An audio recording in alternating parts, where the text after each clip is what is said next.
Namaskar and welcome to Indian Diplomacy, show on India's national television channel Doordarshan about Indian foreign policy, India's international relations and strategic, economic and cultural relations that India maintains with countries far and near for the sake of global good. Viewers, this is a very special episode where we are going to be talking about India's very, very intensely close friendship and bonds of sisterhood and brotherhood with our two Himalayan neighbors, Bhutan and Nepal. And to discuss this, I have with me 20 outstanding media professionals, editors and journalists from Bhutan and Nepal who are visiting India under the aegis of the Public Diplomacy Division of the India's Ministry of External Affairs, who are traveling across the country, meeting with lots of institutions and getting a sense of India so that they are updated about the changes in this country. Friends, welcome to India and to the national broadcaster. Thank you. Thank you. Thank you. It's so great to have our dearest neighbors here. Let me start by something that goes back a long way, even before we had any nation states like India or Nepal or Bhutan. Our civilizational connect. You know, this is what, I mean, I have hosted so many groups, but the kind of kinship that I feel with you, I cannot feel with anyone else because you're our direct neighbors, right? We have land borders and going back in time from the empires and kingdoms and, you know, this civilizational connect is the key. So I want to start with that. You know, the fact that there's so many symbolic and cultural linkages between our three countries. And how relevant do you think is that in the contemporary context? Because our leaders always talk about it.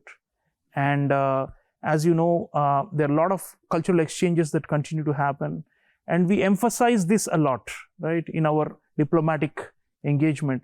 So as journalists and as Nepalese and Bhutanese, when you look at India and the links between, for example, the Pashupatinath temple in Kathmandu and the Vishwanath temple in Kashi or Banaras. You know, one is supposed to be the head and the other is the body, right?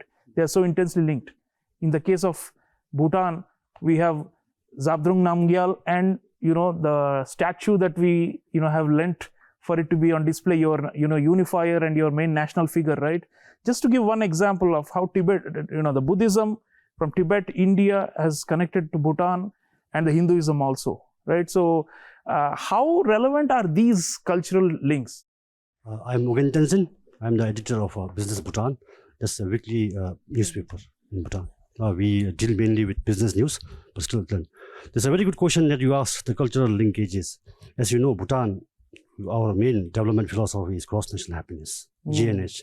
And one of the tenets of GNH is culture. Now, when we talk about culture vis-a-vis India, we have a lot in common. You mentioned about Zabdrung Namgyal, but we go way back. We go way back to Lord Buddha, Buddhism. He was born in Nepal, but he became the awakened one in Bodh Gaya. Yes. Then he had his first sermon in Varanasi and in Kushinagar. Finally, in Kushinagar, he passed away. All right. So, when we talk about culture, the first thing that comes into mind is religion. And then speaking about the second Buddha, which I don't think you would have heard about, or you would have, Guru Rinpoche. Yes. Yeah. So he also came from India.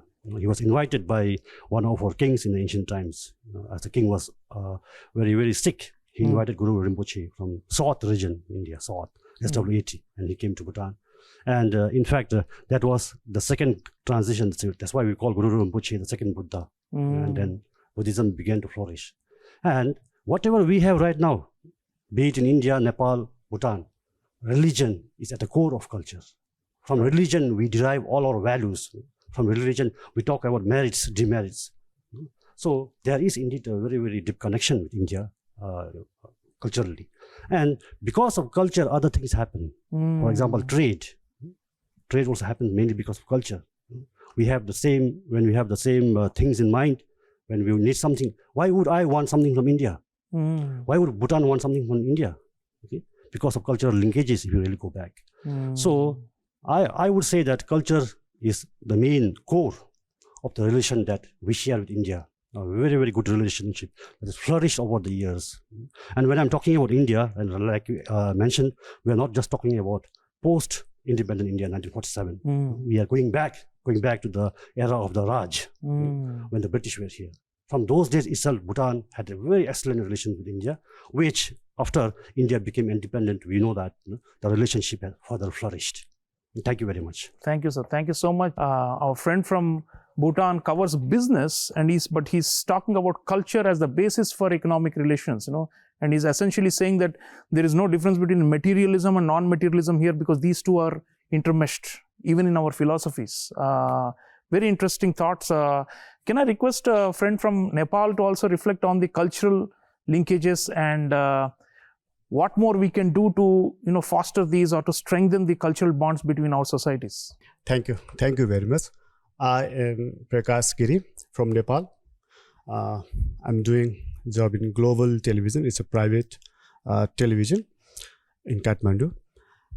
Regarding the questions, thank you very much for my friend of Bhutan. Yes. He has very well mentioned about the religious importance of Nepal, India, and Bhutan. First of all, I would like to say Nepal is a very dignified and significant country. It has a history of more than 3,000 years. If you read the quietly Rigved, you can see the name of Nepal. As we know, Nepal is a yoga bhumi, tapo bhumi.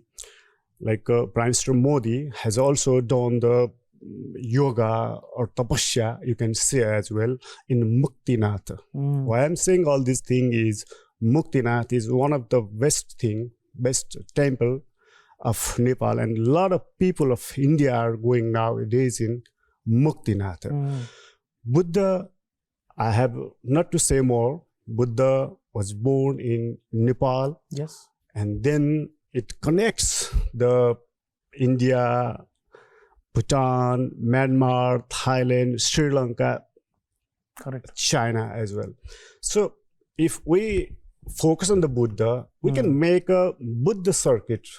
Yes. Nepal, Bhutan, and India. These three countries are connected. We know Buddha was born in Nepal, but he got enlightenment in India. Yes, and your Swayambhu temple, I have visited Swayambhu. Bodhanath as well. It stayed in my mind forever, Yeah. Yeah. And then we took a name, Pashupatinath, as you mentioned already. Pashupatinath is the Lord Shiva. Everybody we know the Pashupatinath. And then we know the Sarnath. We know the Kedarnath. It is connected. And another thing is in Nepal, this is not everything in Nepal. Everything in India also and Bhutan also. I'm linking in this.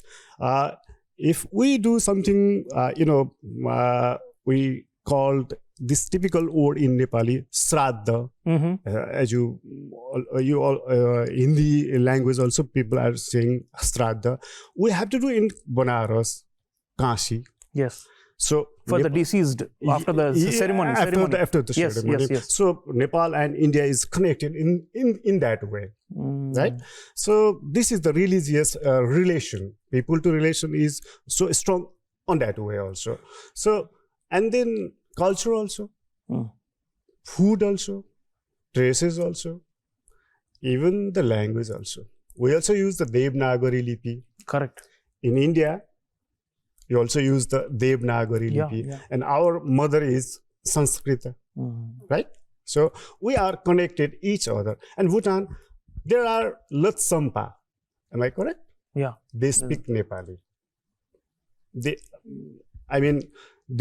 know the Nepal. It's a community, There's a community, right? I think so. So we are connected with Bhutan. We are connected with India, and these are the things who connects us, which are making to us nearer to nearer. And this is the religion, culture, language, food habit also. quite similar. Yes. Yes. Your thali and our thali is quite similar. Quite similar. Especially North India. Yeah. And roti also as well. Roti as well. So these are the things. Now I saw the Delhi. They are also used to momo. Yes. Yeah, which is Bhutan, Tibet also they're quite popular, right? Yeah, cuisines are. Yeah, it's the geography and the shared existence for millennia, isn't it? I mean, it creates all these commonalities. Yeah. So we are connected.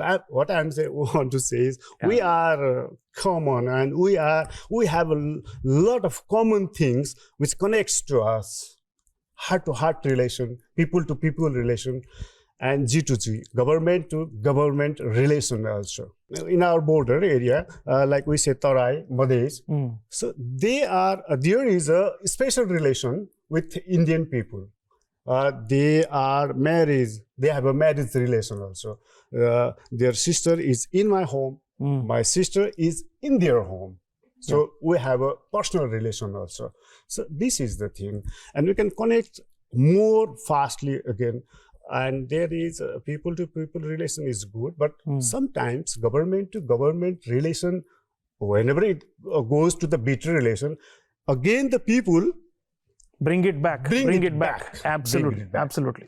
Thank you. Viewers, fascinating analysis by our distinguished friend from Nepal, where he's saying it's the cultural oneness that keeps these relations permanent and everlasting. So India, as you know, we have a neighborhood first foreign policy, and the basis of this, we emphasize more of the cultural linkages because that is the continuity. There is no break, because these cultural bonds that we just heard about have been built over centuries and millennia. So points well taken. People to people, let me just take it a little further. We have open borders, both countries, and there is no, formal visa requirement and such things. And frequently people move in both directions. Large numbers of Bhutanese, Nepalese are in India, and also Indians go to your countries. So interaction is there, right? It's not like we are strangers and we are meeting for the first time. We keep coming across each other in our countries, right? So at that level, our friend was talking about G2G, but on the P2P, people to people, how integrated are the people? I mean, sometimes people say it's like one big family, but I'd like to know your perception back home in Bhutan, back home in Nepal. What do people think about Indians in general? Yes, please. My name is Kripal Gautam and I work on Kantipur Television. It's a private organization, and basically in a question while talking about the relationship between Nepal and Indian people, P2P relationship and perception. I think I know a little bit more because I am bordered, my hometown is in Biratnagar, Nepal, so it is bordered with the India. Well, talking about the perception, I think Nepali people and Indian people.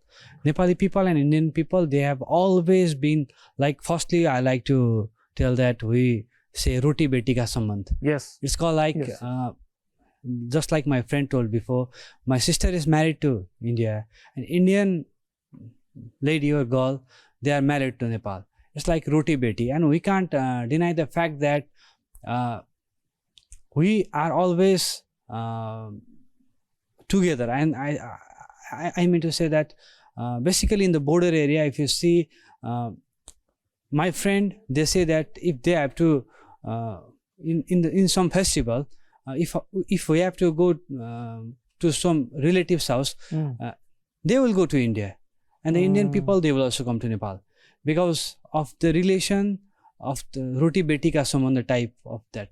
And we're talking about the perception, like basically we think Indian people is our friend, and we don't feel any kind of hesitation or any kind of problem with them, because we think that they understand us because we are strong culturally, religion wise, and we are always free. Like you called us here, then we thought like, hey, he's our kind of friend. I don't know you, like you don't know me, but I know what I know is I can tackle that I can handle him because he knows me, I know him. It's a kind of familiarity. Familiar relationship. Because yeah. if you have to if you ask me something about India, then I can answer it without any that hesitation. So our relationship, perception is like not only Indian people, like in Nepal and I think in Bhutan also. While entering your studio, I've said one of your producer that I grew up watching Shaktiman. Oh yes. Yeah, which are the famous which used to broadcast from this channel, and also Junior Ji. Yeah, and like while talking about the perception, this is the perception. Like we always think that we are always friends. Like we said earlier, our sir said earlier that whatever happens in the political upper level, we don't but in the ground level we are always there for each other. I think that because what politicians think, it doesn't affect us anyway. Some people, they thought like there is another narrative also that Indian are trying to kind of impose the dominate smaller dominant kind of feeling there. But the fact is that that is not real like in media, but somehow there is that kind of feeling also. But when we are here, we came here, now when we are here, we didn't find any kind of that discrimination.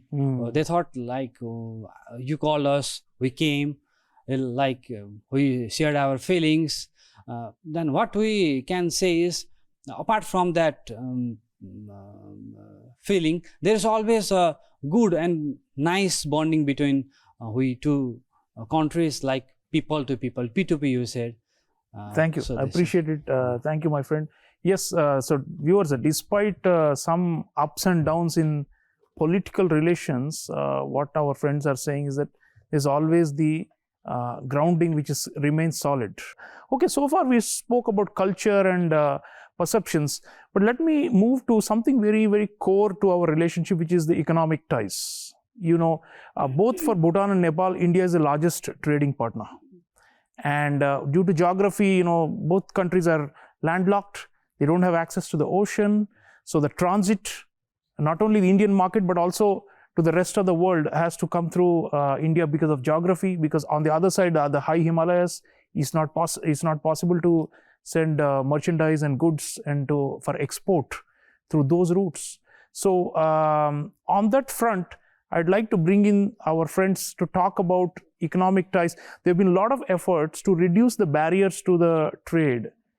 And India also, you know, every year our economic assistance budget, the largest amount is always kept for Bhutan. You know, Bhutan always number one, and Nepal also receives a significant amount of our development assistance. So trade, commerce, investment and development assistance, how well have we done? What more can we do to make this a very beneficial partnership? I am KB Misra from Gorkhapatra National Dairy, Kathmandu. And you told between Nepal and India relationship and economic. You know that when Nepal at the earthquake time, India first of country who helped Nepal, and we are very, very, very thankful for India to help us. Other side trade, both country relation between trade, and you know that culturally and languagely in Nepal and in India, multi-language. When you can see their border area where Maithili both side spoken, Avadhi both side spoken, and Bajika and like other language also spoken both side of border in Nepal and India. Then no any barrier between Nepal and India. People of Nepal go India side and purchasing somewhere, someone, and Indian also going there, Nepal city, and purchasing somewhere, someone, where, and purchasing. So I think Nepal and India both in trade, and India help and cooperation, other infrastructure, health, education, and many sector. Petroleum pipeline, one petroleum pipeline completed, and one going on to start, and after that in hilly area and Tarai area, school, health post, many infrastructure going to build by the cooperation, by the help by India. So Nepal and India, no barrier any to developing. Thank you. This group viewers, very interestingly, have also visited the Chamber of Commerce, FICCI. You've been to our Chamber of Commerce, and they also are working hard, the private sector, to make it easier for commerce to happen between both sides. And indeed, the business linkages are essential because there is a huge asymmetry, because India is a vast and a massive economy. Bhutan and Nepal are smaller, much smaller. But how to make the economic exchanges balanced so it benefits all sides? This is always a challenge when there is a lot of asymmetry. So we have been also working to try and do that, so that it doesn't look like a one-sided relationship. And we have also now started the BBIN, as you know, the Bangladesh, Bhutan, India, Nepal corridor, and this is another effort to make the movement of goods and services easier and less cumbersome, so that the borders become less relevant and it looks like one big cluster of countries that are all together as one large economy. So there is an effort to also create those linkages with access to the ocean. So any thoughts from the Bhutanese side about the business relations? I am Lhapa from Bhutan, so I work with the Kinsale National Newspaper.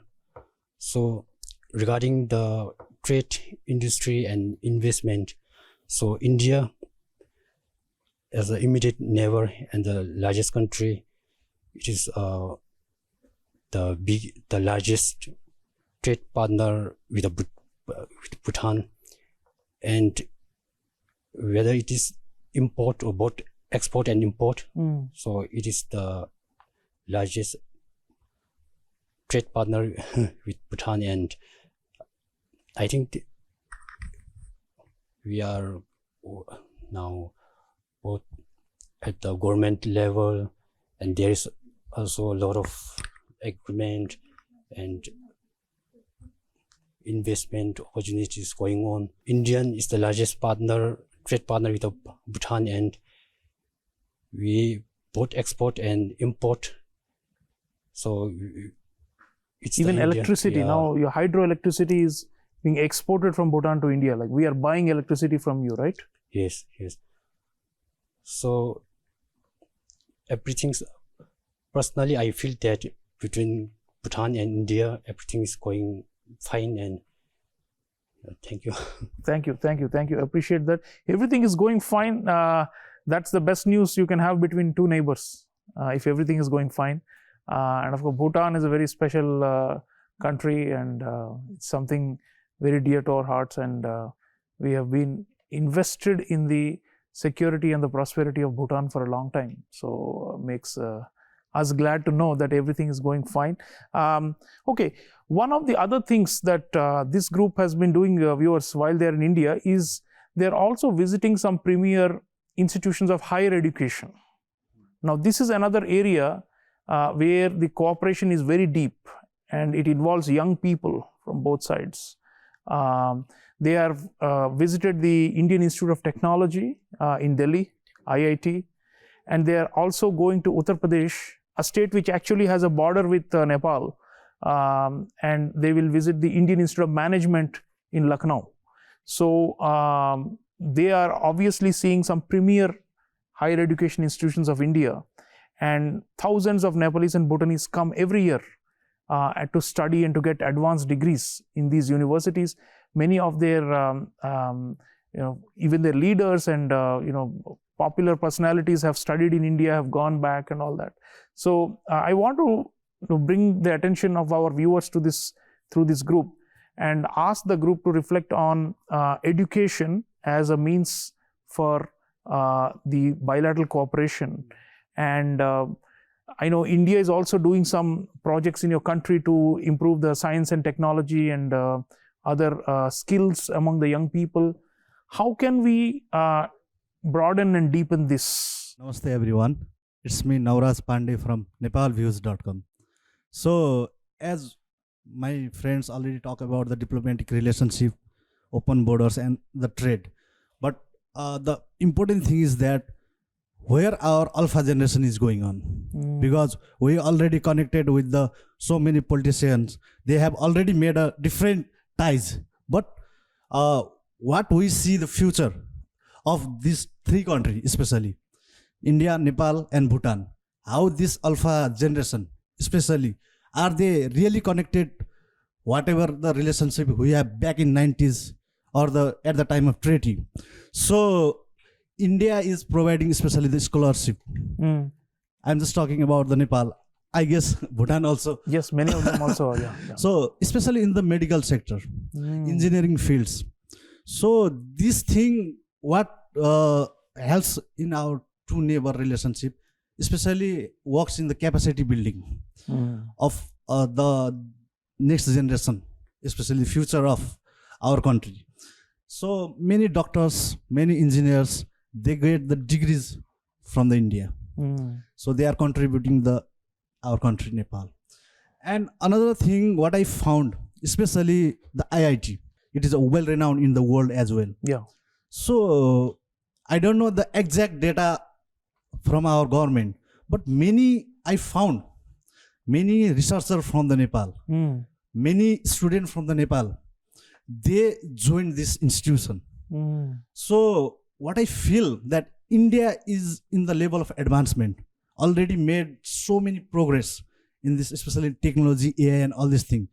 So what Nepal can benefit from this thing, that we can acquire this knowledge, because the next generation is about AI, robotics, Internet of Things. So what I believe that if we can connect this thing, especially, I don't talking about the politician what they do, but people to people connection what we are talking about. Because as I am going to share my experience, I belongs to the border of Nepal. So what we used to do after passing the intermediate examination, we no need to go to the Indian embassy in Kathmandu. We directly go to the Lucknow. We directly go to the Bangalore to pursue higher studies. So many colleagues, they get degree from Delhi. They get the degree from Bangalore. So this is how our relationship is working on. But major issue is that alpha generation I am worried about, because they are not working like the whatever the people from 90s, 80s. They just changes. Their mentality changes in quick means of time because of the technology revolution. Because the acquiring knowledge from different source might be what you can say confusing for them. So these are the area where we can work, especially for the future. And some of them, when I was in Nepal, I saw lots of advertisements. Study in Japan, study in Australia. You know, they are exactly. They are also thinking of going even further away. Yeah. Because so many students after pursuing intermediate education, they move to Australia, they move to USA, Japan. Similarly, but some students still prefer India because there is no barrier. Even in Delhi, they can speak Nepali. They can go easily back to their homes. In vacation, they easily, no need to get visas. They no need to get the flights even. They can just go through the buses also. So these are the things where we can work together. So India is really contributing on this thing because Nepalese students are getting scholarship. If we talk about the past days also, so many politicians graduated from the JNU. Yes. So similarly, what is my personal experience, especially for the alpha generation, we can design the courses, or how we can connect the future, because the both countries are now going to lead by the future generation. Right. So this might be some concern part. Ah. Sports is the one key factor that where we can connect each other. Yes. Especially, like my experience, Nepal recently launched the NPL. So Shikhar Dhawan is the star player. The cricketer. Cricket. Okay. Yeah. So this is how we emotionally connected. Sandeep Lamichhane already drafted or played from the Delhi in IPL. So these are the things that attract the future generation. Right. So, So- education, thank you so much. Thank you so much. Education and also sports. I mean, these are the things that keep the, the millennials and the Gen Z engaged. And that's an area where we need to do more. Scientific and technological education is also very important. Our friend from Nepal is talking about that. Can I request anyone from the Bhutanese side? Anything about education? My name is Kinzang Dojit Siring. I'm a journalist by profession, and I'm from Bhutan Times, which is the first weekly newspaper organization in our country.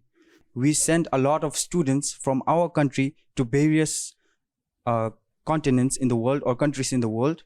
We also send our students to Nepal, India, Sri Lanka, especially when it comes to medicine, when it comes to the medical field, because we do not have proper sectors in which we can come out with good doctors.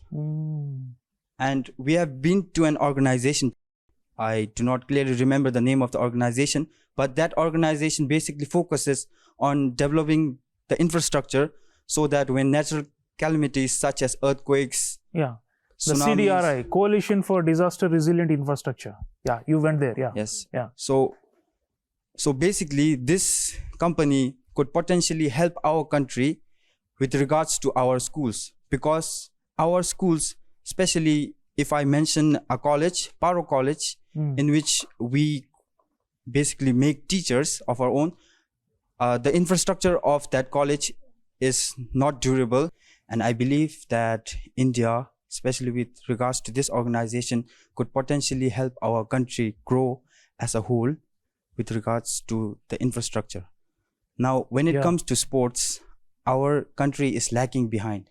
The only sports that we Bhutanese basically focus in our country are football and archery.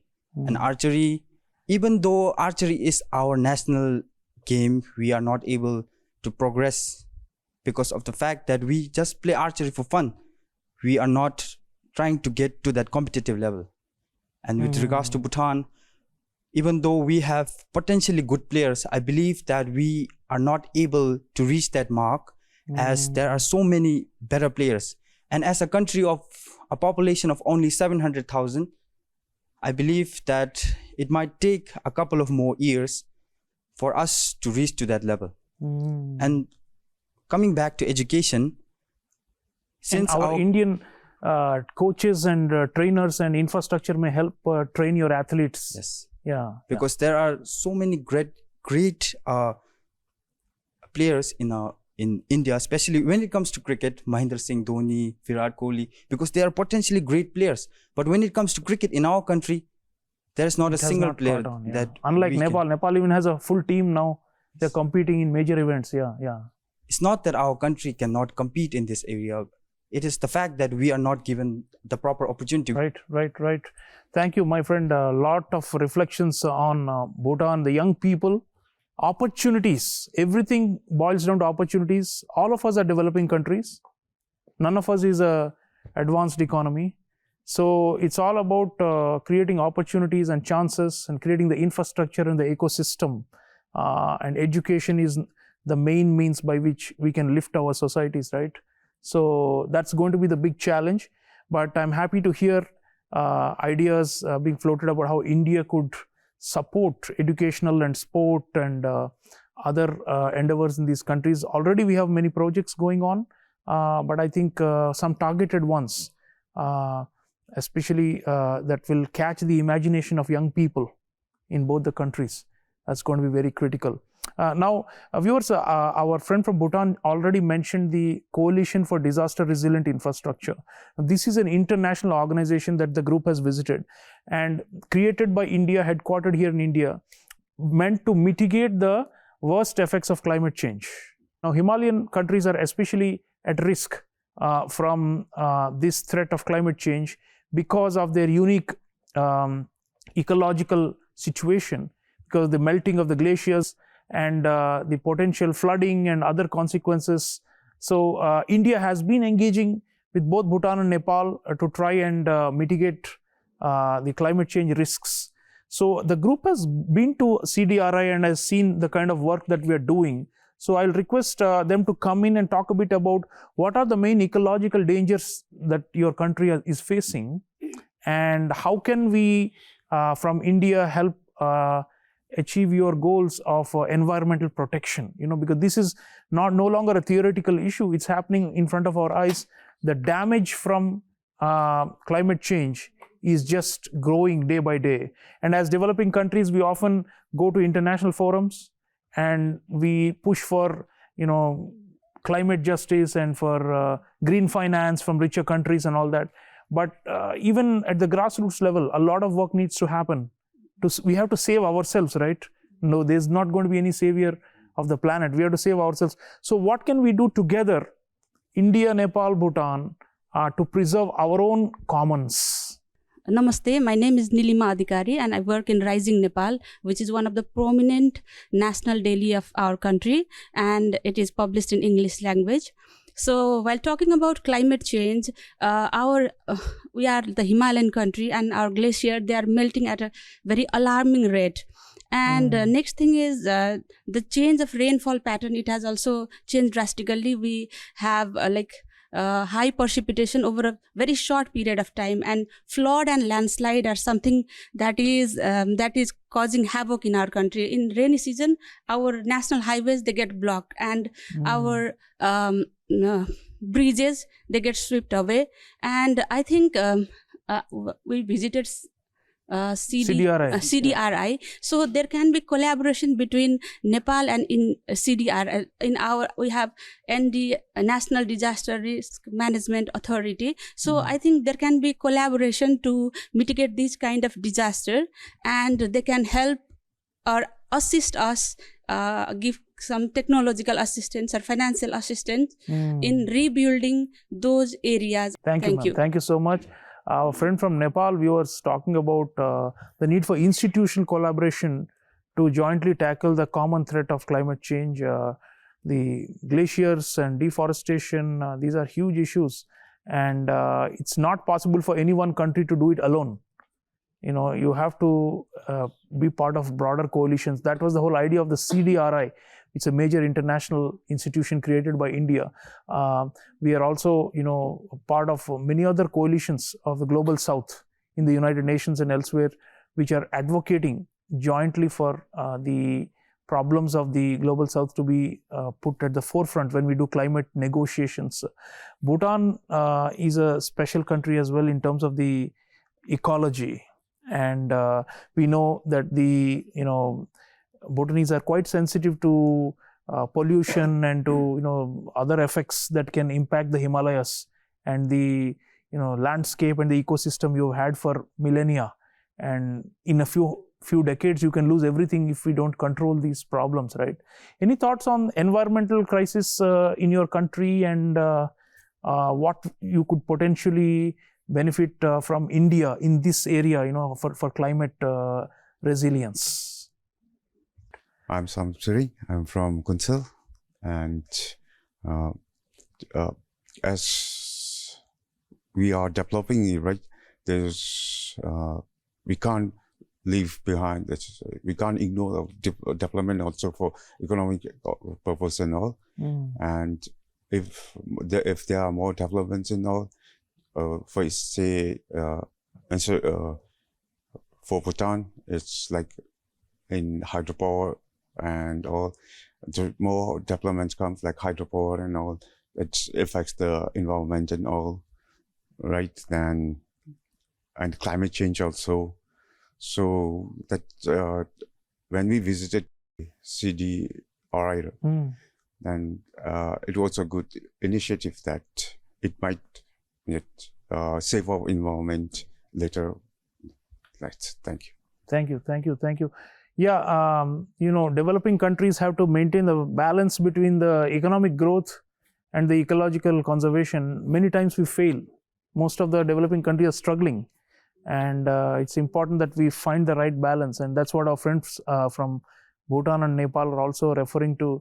So at the level of policy making and even the environmental mainstreaming environmental concerns into all the economic strategies, this is something that is a lot of work that needs to be done. Maybe we can also share knowledge and research from our institutes, not only practical on the ground, but also ideas and concepts on how we can better preserve our commons. Right. So we have spoken about a variety of topics, viewers, but these are all media professionals. So I want to take them up on the question of information, misinformation, and perceptions, because these are all linked. There is a narrative war going on out there in the social media these days, and a lot of these shape the public opinion. So I want to go there and request our friends from both Bhutan and Nepal to come in and reflect on this phenomenon. You have come to the national broadcaster today, Doordarshan. You also visited the ANI, one of our top private wire agencies whose content is distributed worldwide. So at that level, as media professionals, as journalists, how can we make sure that the correct image and understanding of each other is there in the media? And how can we cut out the negativity? Because sometimes you hear, especially because of politics, all kinds of things are said about what India is doing, what India is not doing, in your countries. And likewise, here also there are some there's some misunderstanding about what is happening in our neighboring countries. How can we reduce that? This region is not so integrated as South Asia, and especially politically, although culturally we are one people, but politically a lot of divisions and attempts to also divide us. So I would like to request you to come in on this aspect. As a media person, what do you think we can do more to get a more balanced picture of India in your country? Thank you for having me. I'm very glad to be here present at the Doordarshan studios. Thank you again. I am Deepraj Sanyal from the National News Agency of Nepal, Rashtriya Samachar Samiti. Okay, talking about the media ecology or ecosystem here in South Asia, it is already mentioned that the media is fast evolving, it's changing, right? And the media dynamics is also changing day by day, and the digital media is taking over, as they say. And there is an info war, a kind of info war going on. And there is a lot of information, but we need to filter out the right information, the truth. As journalists, we should seek the truth. Our goal is to seek what is truth. And there is also this problem of, especially in this social media world, okay, there is a lot of misinformation, disinformation, and things like that, and which are keeping the people confused. They are not presenting the true picture, the media especially. And when they run after TRP ratings. So in this scenario, the role of the professional journalists comes first. They have to present what the truth is, and they will be doing a great service to the people and in fostering very closer relations between the peoples of all our countries by presenting the true information. And we also visited ANI studios and they are doing a superb job. I find, and they are one of the growing media organizations, and Nepal can learn a lot from And the content them. sharing also, we can share the content. Yeah, we can share the content. Right. Thank Thank you, sir. Thank you so much. Yeah, so professional journalism, there's no substitute to that. Viewers, our friend from Nepal is talking about the fact that, everybody in the so-called, everyone with a phone can call themselves a citizen journalist, but at the end of the day, professional journalists, there's a huge responsibility on their shoulders, to sift the facts from the untruth and to present the reality. So that's very critical. We're almost out of time, but I will request one last word from the Bhutanese side about this experience of being in India and what you learned, what you saw so far. And will that change the way you do the reporting about India and the news stories about India when you go back home? How has this experience helped you as a Bhutanese person and as a journalist to come and see India with your own eyes? I know many of you have already visited India before. This kind of a organized, tour where you're seeing selected places which we Indian side believes are necessary for you to see, so that it may impress upon your mind. So your experience of being here, anyone would like to come in and talk about what you have seen or what you have learned, and anything you would like to share with our viewers about being in India? Thank you for the opportunity to be here. So I'm Dao Zongmo and I'm from Bhutan, and I work as a journalist under the Bhutan Times, which is the printed newspaper. And so let me directly. I want to talk about the familiarization, which I got the experience from there. So I observed that the hospitality, how hospitality that our friend Indian is, and also and also I observed how interdepartmental coordinations took place, and how the official memos were they handled, and also how the media related policy were implemented among the ministry. So initially I found it is challenging to understand the bureaucratic reporting system, but by referring to the procedure and seeking the guidance, I become the confident in navigating the system. So that meant only. Thank you. Thank you so much. Thank you. So viewers, these India familiarization visits that the ministry conducts opens a lot of new vistas for the visitors, because they see so many aspects of India they haven't seen before. And our friend from Bhutan is talking about that, and certainly that would make an impact, because they would see how systems and governments and bureaucracies and private sector and ordinary people here are. So seeing is believing. So the changes in India are surely having an impact on the perceptions of our neighbors. My name is Sonam Chuki, and I work as a business and finance reporter for the Bhutanese newspaper. So it's only been 3 days since we've arrived in India, but then I feel like I'm already starting to feel how rich in culture and tradition and deeply rooted in those same tradition and cultures India really is. And I feel like I have this sense of more connection, because recently we went to the president's residence. Oh, yes. And then the first thing we saw when we entered was this statue of the Buddha. Yes. And then this sort of made me realize that we're all very connected. And I think when it comes to interviewing people and having exchanging contacts, having connections, I've learned a lot from that as well. Thank you.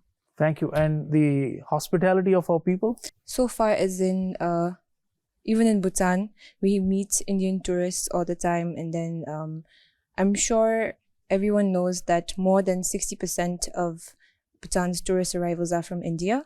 So almost all the Indian tourists we meet, they are very friendly, and same here, wherever we go, everyone's willing to help and then drive us anywhere we need. So Thank you. Bhutanese hospitality is legendary. Viewers, if you have not been to the country, you have missed out on something, very, very beautiful and unforgettable experience.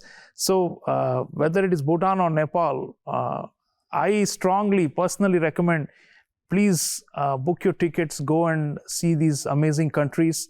They are great for tourism. And as you can see from the voices of all these journalists who are assembled here, they are also very open to embracing Indians. And the fact is that sometimes we have large growing middle class in India, but they are more familiar with faraway countries where they travel for leisure or for work, but they don't know their immediate neighbors. So we have to change that, and we have to increase the movement of people. Already along the border areas we've discussed, there is a lot of movement of people, but I'm not talking about that. I'm talking about tourism, and our large and growing middle and upper classes who are wanting to see the world. Let's start with our neighborhood. It's so beautiful. Viewers, the point is Bhutan and Nepal are so closely intertwined with India that they are inseparable. As we've discussed today, whatever problems we have, we are able to manage, and there is continuity of the basic relationship based on friendship and love for each other, and that is because of the cultural similarities as well as the mutual benefit that we all derive from these relationships. So our effort in India continues to be that we take everybody along as we rise, and India is going to become a great power in the world in time to come, equal of China, equal of the United States. But our model of taking along smaller countries is going to stand out, because despite the asymmetries, the point is we are not big brother, and we have always tried to make sure that we give that sense of comfort and that sense of independence to our smaller neighbors, and that has been our effort. We don't seek hegemony, rather we want to maintain these special relationships which are based on mutual equality. I want to thank our distinguished participants. Thank you for being in India. Thank you for being our unofficial ambassadors in your countries. And we hope to engage with you in years to come, so that our three countries, it was proposed at one point that we should form a kind of a triangle that is focused on cultural and economic and environmental issues. Certainly, there is a great deal of triangular cooperation we can also do, not just bilaterally, and we look forward to these linkages getting stronger. Thank you for your time, and I hope you have a great time in India, and we hope to see you there in your countries very soon. Thank you.